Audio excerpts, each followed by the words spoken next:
president of France, Macron, goes to China, spends about 6 hours meeting with Xi Jinping, and then on the flight back, he talks to a bunch of reporters.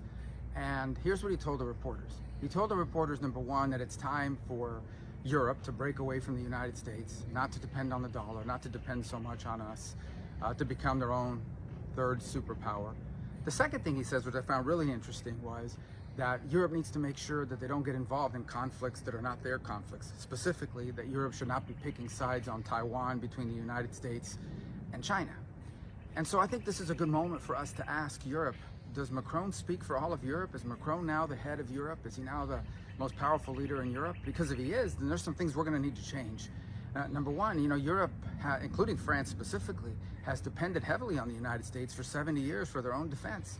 In fact, when Macron tried to play global superpower and send troops to North Africa to fight terrorists, he couldn't even get his own troops there. We had to fly them there, and we had to fly them back. He couldn't even get his own troops there.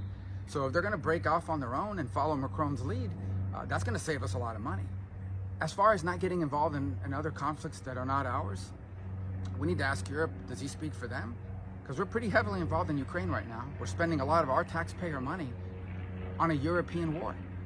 And I've supported that because I think it's in the national interest of the United States to be allies to our allies. But if our allies' position, if in fact Macron speaks for all of Europe and their position now is they're not going to pick sides between the US and China over Taiwan, then maybe we shouldn't be picking sides either. Maybe we should basically say we're going to focus on Taiwan and the threats that China poses, and you guys handle Ukraine and Europe.